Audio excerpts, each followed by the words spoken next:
नमस्कार प्रेक्षकांनो, या मालिकेच्या आजच्या जबरदस्त भागामध्ये आपलं स्वागत आहे. आणि त्यामध्ये सारंगने जयंतीला फोन करून आता जयंती ही सावलीकडे येते. सावली आता रियाजाला बसलेली असताना जयंती म्हणते की सारंग साहेबांचा फोन होता सावली, आणि ते म्हणाले जे काही सायाबिया करायच्यात ना त्या उद्या केल्या तरी चालतील. सावली म्हणते काय? तर जयंती म्हणते हो. सावली म्हणते की खरंच? तर जयंती म्हणते की सावली, आजकाल तुझं खूप जास्त होत चाललं आहे बरं का. तुला तुझ्या वहिनीवर भरोसा नाही काय गं? आणि जयंती पटकन आता भैरवीची शपथ घेऊन सांगते. ते ऐकताच सावली म्हणते नाही नाही वहिनी, मी तसं नाही म्हणाली, पण सारंग सर मला बोलले होते की सया आजच करायच्या म्हणून. सावली म्हणते की जर असं असेल तर मी निवांत रियाज करू शकते. हसतच आता जयंती म्हणते की निवांत रियाज कर बरं का सावली.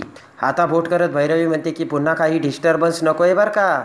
आणि भैरवी आता सावलीला रियाज सुरुवात करायला सांगते.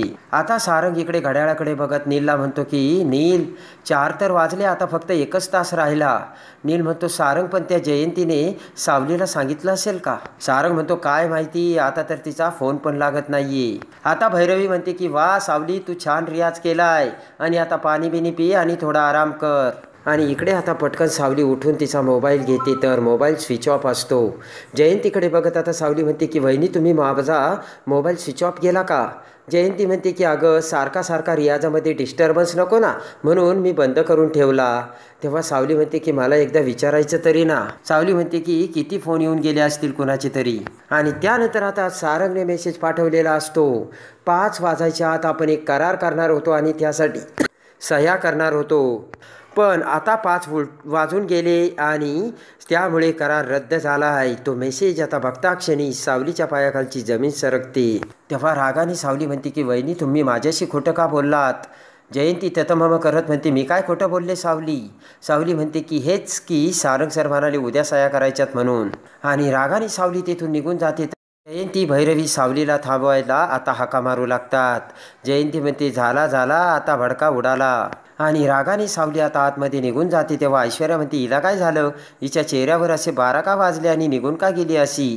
तेव्हा नील म्हणतो टेन्शनच तर तिला असणारच ना. ऐश्वर्या म्हणते काय झालं? तर नील म्हणतो काही नाही, आणि नीलसुद्धा तिथून निघून जातो. आणि त्यानंतर आता पटकन सावली बेडरूममध्ये येते आणि सारंग समोर येत आता सावली स्वारी मागते.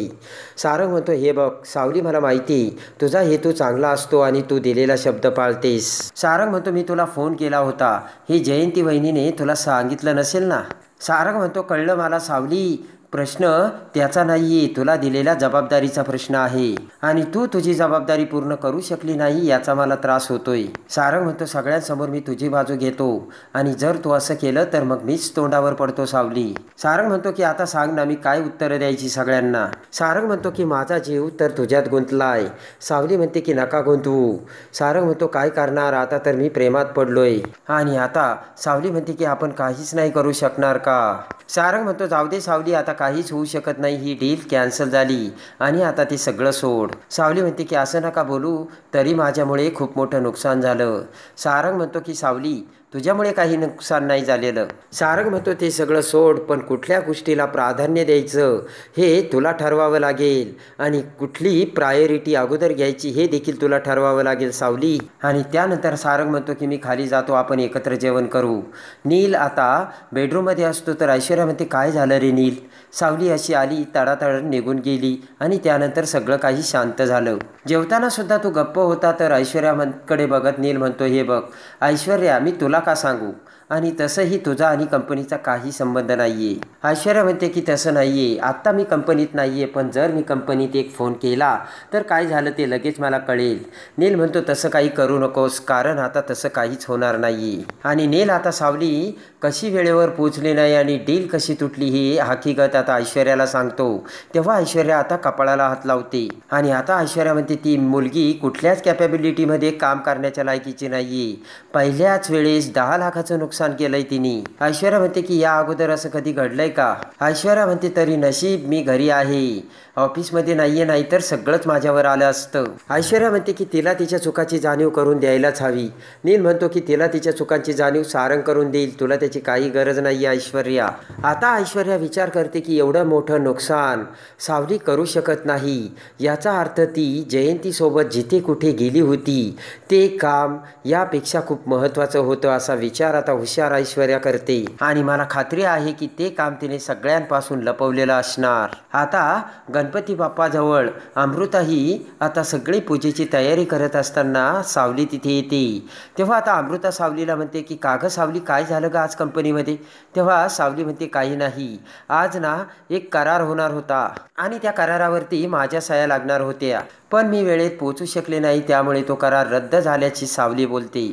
अमृता म्हणते की तू नको काही काळजी करू सावली, कंपनी असेल तर फायदा तोटा हा होतच असतो. सावली म्हणते नाही नाही अमृता वहिनी, माझ्यामुळे जे नुकसान झालं ना ते खूप मोठं आहे आणि मला वाटतंय ती कशानेच भरून नाही निघणार. अमृता म्हणते हे बघ सावली, बऱ्याच वेळा असं होतं, हातातून सुटलेल्या गोष्टी परत आयुष्यात कधीच मिळणार नाही, पण आपण त्यांच्याकडे मग पाठ फिरून मोकळं होतो, पण तीच गोष्ट एक संधी म्हणून आपल्यासमोर येऊन उभा राहते असे अमृता सांगते. अमृता म्हणते की मला वाटत नव्हतं की ते परत येतील आणि माझा स्वीकार करतील म्हणून, पण ते झालंच ना सावली. आता इकडे सावली ही विठोबा समोर येते आणि म्हणते की विठोबा, का प्रत्येक वेळेस माझी परीक्षा बघतोस? तेवढ्यात ऐश्वर्या तिथे येत म्हणते की सावली, 10 लाखाचं नुकसान तुझे विठोबा राया भरून देणार आहेत का? ऐश्वर्या म्हणते की आयुष्यात तू कधी असली कामं केली का सावली? ऑफिसला जाणं, कॉर्पोरेटमध्ये काम करणं. ऐश्वर्या म्हणते की तू अशा कामासाठी कधी घरचा उंबरठा ओलांडला का? नाही ना, नसेल ओलांडला. आणि किराणा मालाच्या पलीकडे तू काही केलंयस का? नशील केलं असे ऐश्वर्या सावलीला बोलते. ऐश्वर्या म्हणते की पण एक दिवस तुझं नशीब उघडलं आणि तू आमच्या घरी आलीस आणि मग तुला कंपनीत जायला काय मिळतं? तुला नवीन प्रोजेक्टचं काम करायला पण मिळालं, 4 गावकऱ्यांची मनं वळवली, म्हणून तू खूप मोठा पराक्रम केलं असं तुला वाटतंय का? सावली म्हणते ऐश्वर्या मॅडम, हे सगळं मी स्वतःसाठी नाही करत, विठुरायाने जे काही दिलं ते मी स्वीकारलं म्हणून करते. सावली म्हणते कदाचित विठोबा राया माझी परीक्षा बघत असेल. ऐश्वर्या म्हणते की जर मी आज कंपनीमध्ये असते तर तुझ्याकडून जरी हे झालं असतं ना तरी नाव माझ्याकडे आलं असतं आणि सगळ्यांचा असा समज झाला असता की मीच काहीतरी केलंय म्हणून. आणि इकडे आता ऐश्वर्या म्हणते की माझा नील असा नाहीये, सारंग बरोबर बायकोची बाजू घेऊन बोलला असेल आणि तो बरोबर तुझी बाजू घेतो सावली. तेव्हा आता सावली म्हणते की तुम्ही बरोबर बोलताय. तर ऐश्वर्या म्हणते की कारण सारंग या कंपनीचा CEO आहे ना, त्यामुळे तो तुझीच बाजू घेईल. आणि इकडे आता दुसऱ्या दिवशी सारंग त्याच्या आवरून तयार होतो तर सावली येते. सारंग म्हणतो की सावली सर आवर लवकर, आपल्याला खूप कामं आहेत. सावली म्हणते की नाही नाही सारंग सर, मी नाही येत कंपनीत. सारंग म्हणतो काय झालं, तब्येत ठीक नाही आहे का? सावली म्हणते तसं नाही आहे सारंग सर. सावली म्हणते की मला राजीनामा हवा आहे. तेव्हा आता सारंग म्हणतो की तू एवढ्या मोठ्या कंपनीत काम करते आणि एवढ्या मोठ्या पोस्टवर काम करते आणि किती मोठा शब्द वापरला तू, राजीनामा? सारंग म्हणतो का? तर सावली म्हणते तुम्हाला माझी मस्करी का वाटते? सावली म्हणते तुम्हाला कळत कसं नाही, पहिल्याच दिवशी माझ्याकडून एवढं मोठं नुकसान झालं आणि एवढं मोठं नुकसान होऊन पहिल्याच दिवशी 10 लाखाचा लॉस, आणि यामुळे लोकांपर्यंत चुकीचा संदेश पोहोचतो. सारंग आता सावलीला म्हणतो की मग जी व्यक्ती आयुष्यात यशस्वी झाली आणि ज्या व्यक्तीने काय केलं तीच व्यक्ती आज तुला सांगते ना? तर सावली म्हणते हो. तर सारंग म्हणतो चल मग. सारंग म्हणतो की हे बघ, तू जे काही बोलतेस ना त्यामुळे काहीच नुकसान नाही झालं, त्याच्यापेक्षा ना दादाने खूप मोठं नुकसान केलं तरी सुद्धा त्याला कंपनीतून काढून नव्हतं टाकलं, कारण त्याचा हेतू मशीन बंद पाडण्याचा नव्हता, त्याचा हेतू प्रोडक्शन वाढवण्याचा होता. सावली म्हणते की पण माझ्यामुळे नुकसान तर झालंच ना. सारंग म्हणतो तू कशाला त्याची काळजी करते, मी आहे ना, नुकसान तोटा फायदा मी बघून घेईल सावली. सारंग म्हणतो की यातून तू तुझी स्वतःची सुटका करून घेते सावली. सारंग म्हणतो की सावली, जर तू लढता लढता जर तुला हार पत्करावा लागली तर मला काही वाटणार नाही, पण लढाईच्या अगोदरच जर तू हार मानलीस तर मला त्याचं खूप वाईट वाटेल. सारंग म्हणतो की तू जर आली तर ठीक, नाही तर माझा निर्णय ठाम आहे, मी तुला फोर्स करत नाहीये सावली. आणि इकडे आता सारंग एकटाच आता बाहेर येतो आणि पाठीमागे सावली येते की काय हे बघत असतो. तर तेवढ्यात राजकुमार हा बाहेर फोनवरती बोलत असतो आणि राजकुमारच्या गॅरेजचं आता भाडं थकलेलं असतं आणि आता ते देण्यासाठी दुसऱ्या एका कस्टमरला आता राजकुमार फोनवर बोलत पैसे मागत असतो. तेवढ्यात आता सारंग तिथे येतो तर राजकुमार फोन ठेवतो. सारंग म्हणतो की मी ऐकलंय काही प्रॉब्लेम आहे का? तर राजकुमार म्हणतो काही नाही, जरा भाडं थकलंय. आता राजकुमार म्हणतो की सारंग मी काय करतो, जे काही पैसे भेटतात ते सगळे पैसे अमृताकडे देतो आणि मला जेवढे लागतील ना तेवढे माझ्याकडे ठेवतो. जास्त पैसे असले तर तुला माहिती आहे ना माझं डोकं फिरतं. सारंग म्हणतो, खरंच तू सगळे पैसे अमृता वहिनीकडे देतो? राजकुमार म्हणतो, हो. आता सारंग म्हणतो की बरं जाऊ दे, भाडं किती द्यायचं आहे? राजकुमार म्हणतो की हे बघ, तू ऑफिसला चाललाय ना, जा जा जा बरं ऑफिसला जा. आणि सावली कुठे आहे?